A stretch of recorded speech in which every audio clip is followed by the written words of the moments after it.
Guys, everyone is leaving Ghana. Ghana is literally losing its best doctors year after year to match the brain drain is real. Doctors in developing countries, especially African countries in general, are most of the times overworked, underpaid, and underappreciated. Now more than ever, they are packing their bags and leaving their respective countries for better opportunities abroad out there. And I sit down and wonder, should this really be happening? Is this the best way to go? What does it look like for the healthcare in this country if the best of our doctors are to leave the country every single year during match day or plab 1, plab 2, whatever it may be?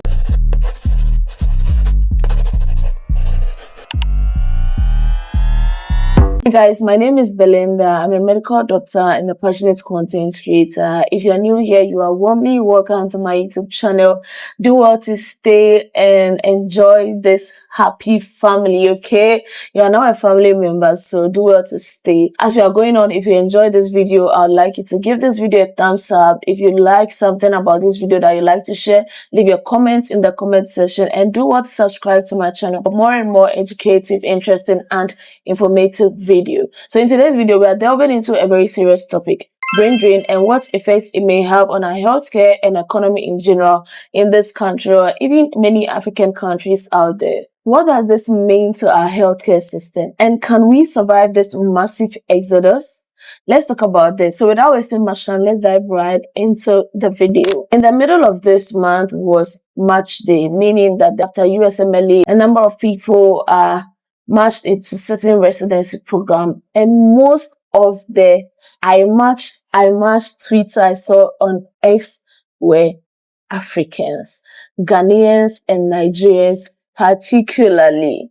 And I saw a tweet that somebody did and said that after this match day, Ghana is going to lose not less than 100 of its most intelligent and best doctors, and that is true, which is very serious. It's not a good thing for the country. It's not a good thing for the economy. It's not a good thing for the healthcare system. If you and I should sit down to analyze this thing and find out why this is happening, you come across these three main key reasons. The first one would be poor working conditions.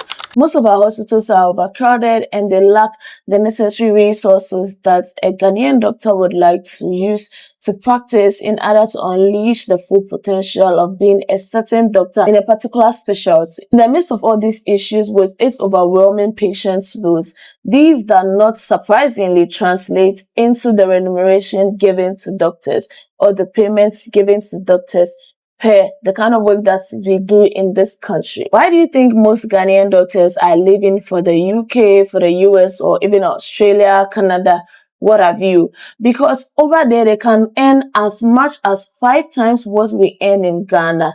And even the workload may be similar or even less for people who work in the hospitals out there. So if there's a capacity for me to go somewhere else and earn 5 times as much as what I'm earning here, why should I be here?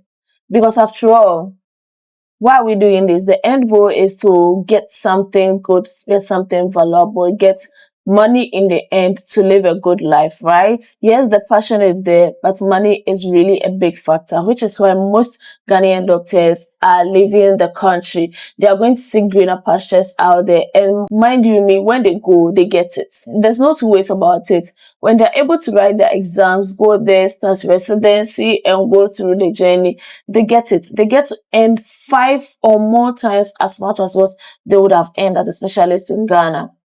Aside these two major reasons, someone's reason might also be the limitations in the career growth in Ghana, especially if you want to go through the government system. Most government hospitals, after completing your house job, would require that you work with your permanent license for not less than 2 years, 3 years before you can start residency or even get to advance. But if someone is, say, finishing a house job, gets right the USMLE and finds out that he or she matched, at the end of the housemanship, registering for the permanent license, this person can just go out there with his results and start his or her residency as soon as possible. But in Ghana, if you want to go through the typical government system, it will require that for most specialties, you work not less than 2 years in order to advance in your career path. So if based on these three main reasons, people are going out there. Can we blame them? No, we can't. But according to the World Health Organization, the patient to doctor ratio in Ghana is about 8,000 patients is to one doctor. 8,000 patients is to one doctor. Why won't we be overworked in Ghana? I'm just saying. And as of 2024, it was reported that about 3,000 Ghanaian doctors were working in the UK alone. UK alone. So just imagine how many are working in US, how many are working in Canada, how many are working in Australia. Ghana is literally losing the best of its best doctors to the Western countries because of poor working conditions. And I feel like most of our leaders do not really pay attention to these, and it just makes the work so frustrating. And sometimes you think about it and you feel like, well, why don't I just go and see greener pastures out there? Western countries benefit massively from African brain drain. Their healthcare system relies on highly skilled English-speaking professionals. Did you know that in 2024 alone, the UK recruited about 2,000 doctors from Ghana, Nigeria, and Zimbabwe? That's a lot of numbers for us to be losing from these African countries. They get fully trained doctors without spending a dime on their medical education. Meanwhile, the country that trained them tends to lose them every single year. It's a win for them and a disaster for us, right? What's the effect of all of this on us? Longer waiting time for clients at the hospital, because patients will get to wait in a long queue just to see one doctor, because just as I said earlier, the doctor's patient ratio currently is 8,000 patients is to one doctor in Ghana. Why won't you queue when you get to the hospital? And it wouldn't be anyone's fault. We're all trying to do our best here. The second thing is that the few of us who get to stay here in Ghana are going to be overworked and burnt out, because the numbers are going to reduce drastically year after year. And the few of us left here will be the ones stepping in and doing the work that twice the number could have done. This is going to go a long way to affect our mental health and our physical health in general as doctors. And in the end, who watches the watchman? That's a very serious issue that I feel like the authorities in this country should look at. Actually, the effect of this thing tends to be a vicious cycle, because doctors leave, more workload for those of us left behind, more burnout, more doctors leaving because they are tired of being burnt out and not being well appreciated. And it goes on and on and on, year after year, year after year, year after year. So what do I think the solution to this might be? Better remuneration for doctors, better working condition for doctors, better pay for doctors. Doctors should be more appreciated in their home countries. And I feel like more funds should be shifted in the healthcare system.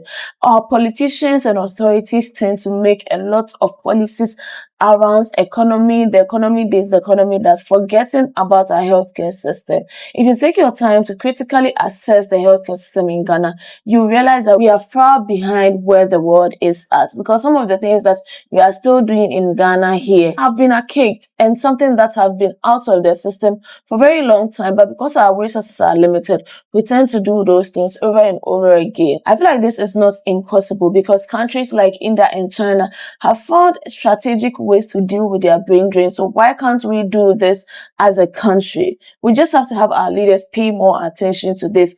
If they are not, the truth is we need to take urgent action as a nation, as an institution, regarding this massive brain drain. And if we don't take care and fix this crisis, we risk a total collapse of our healthcare system in this country. What do you think about this massive brain drain in this country? Let me know your thoughts in the comment section.